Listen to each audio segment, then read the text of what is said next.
Hello, Barmy Badger Army. Hey, Badger Army. We are once again on the bench, and today we're going to be talking about St. Valentine's Day.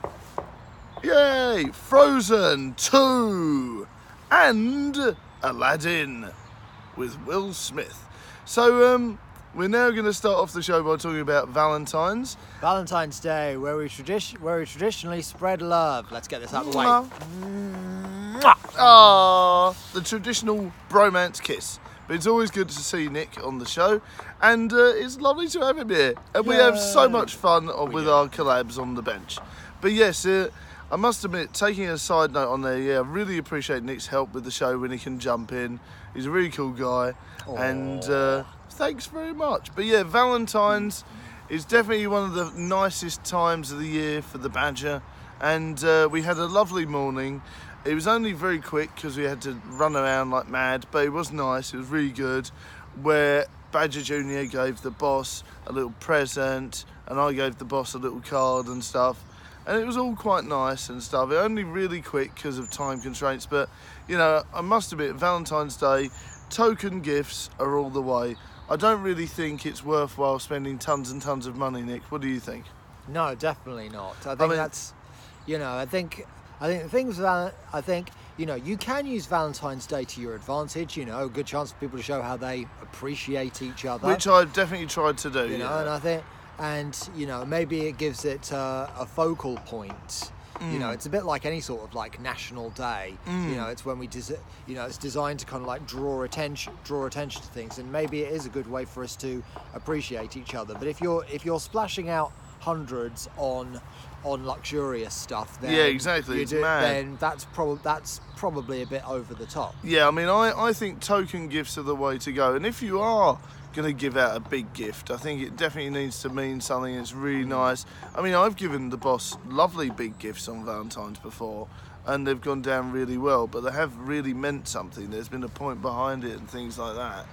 But so I think if you are going to do that, it has to be for a definite reason, because I think people appreciate just the gesture of getting something even more nicely. And for what we're saying is, I think last time we talked about this, and I'm going to hark on about it again, even if you're a single man or a single woman, you can still celebrate Valentine's.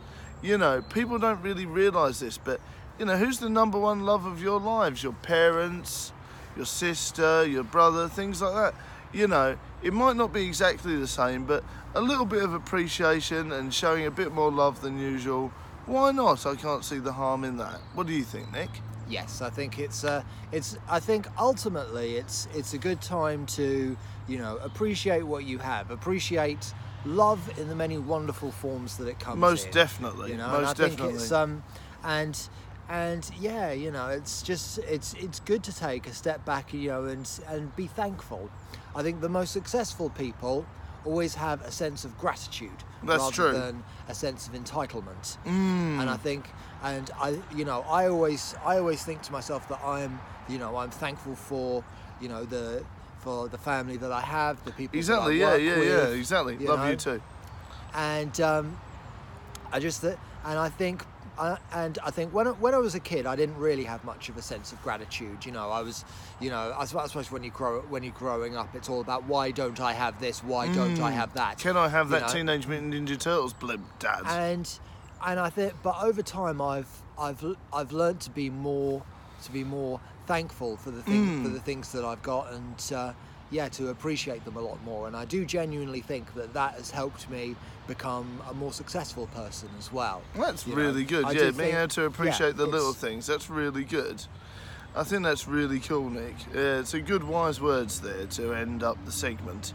And now we're going to talk about Aladdin, the live action one with Will Smith. What are your thoughts on this, Nick? Right. It's become viral already. The chaos is insane. Yeah, it's this week's bit of chaos. Last week we had Liam Neeson, where everyone was like, I don't know how I'm supposed to react to this. He said it was a bad thing, but he did it and we can't advocate that. So most definitely that was the confusion that went on here this time. So it was premiered at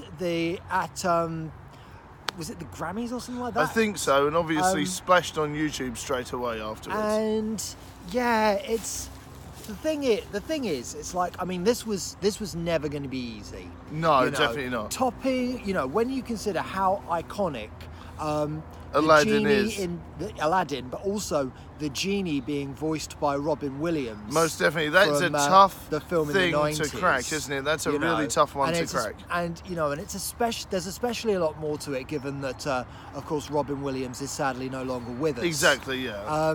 Big fan of Zelda, just to let you know. Yeah, it was.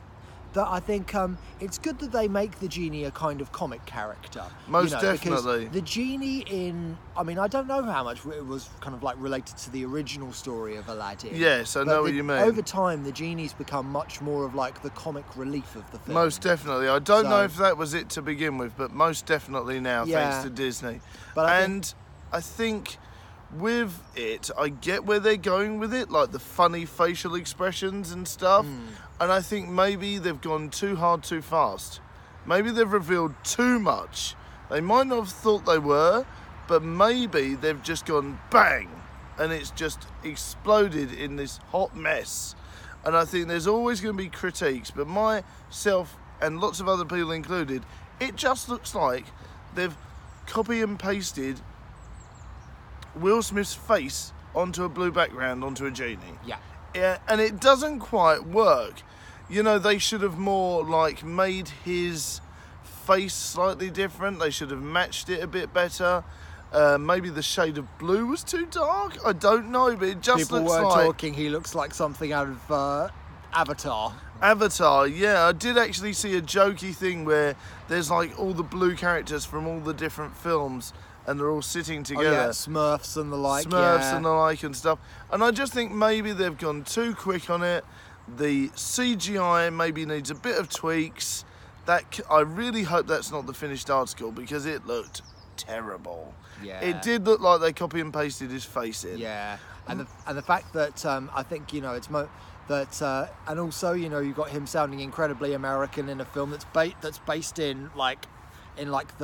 Well, it's the Middle East, isn't it? It's it's obviously have, Persia and places like that. I have at least one friend who is an extra in that film, and they were very particular about the ethnicity of the extras. Really? Okay. So why not take that into account with some of the other aspects of the film? It's very strange. Yeah. It is bizarre. I know obviously the genie's meant to be a mythological creature, and it doesn't really matter what accent he does and things like that, but obviously people are going to pick up on that stuff now. A lot of people are moaning about Jafar sounding very weak in the original cartoon or animation, whatever wording you want to use. He was a very strong villain. In the trailer, he doesn't sound very threatening at all. I don't know what you think on that note, Nick. I haven't really had a chance to listen to it, but very softly, it's like, Aladdin, this is your destiny, and it's like a lot of the things that he was saying that were menacing in the original animation don't seem that menacing now. So Jafar has literally been sort of like weakened down. I don't know if it's something that they really did on purpose. But to be honest, right, if it's a villain, you want him to sound scary. You want him to sound menacing. You want it to have impact. He's not going to be softly spoken. And I feel that they've wrongly casted, because Jafar is meant to be like an older man. This guy looks like he's the same age as Aladdin. Yeah. It doesn't really work. Therein lies the problem. Yeah, it kind of, but the thing is, there's a lot of live action remakes. Most definitely, coming out soon. Of course, we've got The Lion King, that's a live action remake of that coming soon. That's right. There's a live action remake of Dumbo, which has been in the works for a long time. And that's having a lot of controversy around it as well. I mean, I don't even know if they've released a trailer for that I yet. don't think so. I've seen a little snippet, but I don't know if I would call it a trailer. I think it was actually a couple of years back. I think a couple of my friends who are also extras have been involved in that as well. Okay, that's interesting. So yeah, it's that one seems to have been in the pipeline for a long time, and I'm just kind of thinking, you've got all these films suddenly coming out. Yeah. Is it too much too soon. And this is what we can go on about, and we can talk about the fact that Marvel, and that's also connected in with Disney now, I often find that there's too much of that. Don't get me wrong, and you guys know I'm a lifelong 30 plus year comic book fan, an animation fan. So when I seem to say that I think it's too much, I think it is. I think the special aspect of these films goes out the window. You know, I think I enjoyed them more when there was one a year and it was at Christmas time. Same with Star Wars. It's like there's one a year. It's a special treat to go and see it. And I think I've always been brought up like that the cinema was a treat. So to have it all the time, constant, is quite painful in some ways. Because I want to see it. But in a way, it's ruining it for me. It's overexposure. And this is what Disney have got to be worried about with Disney films and the Marvel franchises. DC don't release as many, and people go to see them more in some ways. You know, they're looking forward to Shazam and Justice League 2 and Batman more in some ways because it's not constantly drip-fed. But we shall see what happens, and we'll do a vlog and we'll talk about that in due course, I'm sure, when we know our thoughts mainly on it. It's going to be very interesting. But yeah, they've got to be very careful about overexposure. And now we're going to talk about another animation, which is also Disney, and we're going to talk about Frozen 2, the trailer that dropped yesterday. I have not seen this yet, so how is it? It is fantastic. It is really fantastic. Now, basically, I don't know if you guys have seen it. It's not really a spoiler.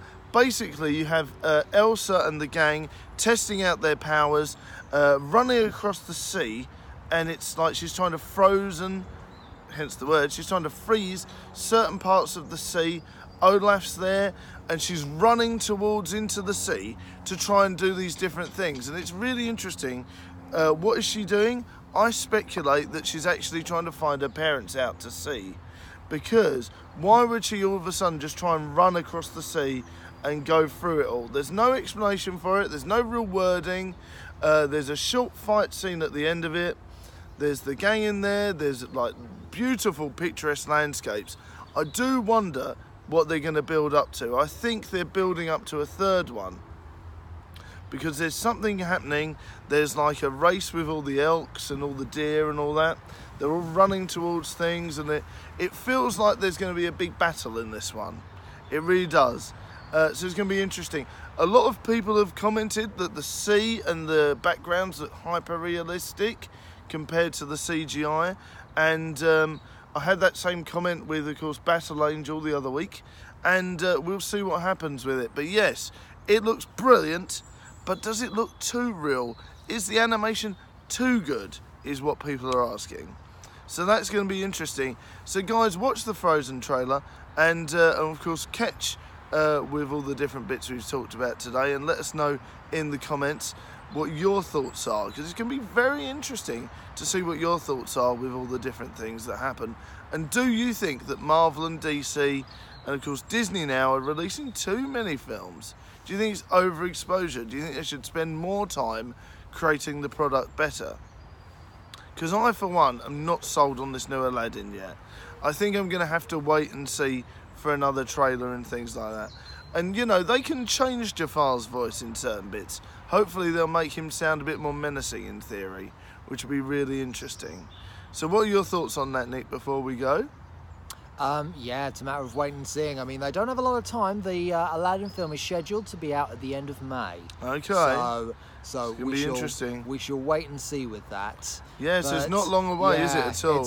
But yeah, I think they've managed to give themselves quite an Everest of expectation with that, as if they didn't have enough of that already. Most definitely. I mean, the thing is, like, when you think of Disney and Marvel, you think quality, so they have to deliver. Yeah. So we'll see what happens. Yeah, very well established franchises there, so yeah, the world will be watching. Most definitely. And yeah, Frozen 2 will be interesting to watch as well. My niece was obsessed with Frozen for quite a while. Most definitely. Then she went off it, but who knows, maybe this will get her back into it. Indeed. What is it, a multi-million, dollar selling, billion-dollar selling film. Frozen's an industry unto itself. Exactly. If you said to me that it wasn't by Disney, it was by somebody else, I would believe you. But it's just a giant in its own self. So we'll see what happens. And are you going to go and see Frozen or Aladdin? Or are you going to see any of the Disney films in general, like Marvel and things like that? Let us know in the comments. And happy Valentines, everyone. Happy Valentines, everyone. Bye for now, Barmy Badger Army. However you spend it, enjoy it and spread love. Indeed. See you all later on, guys. Bye. Have fun, whatever you get up to.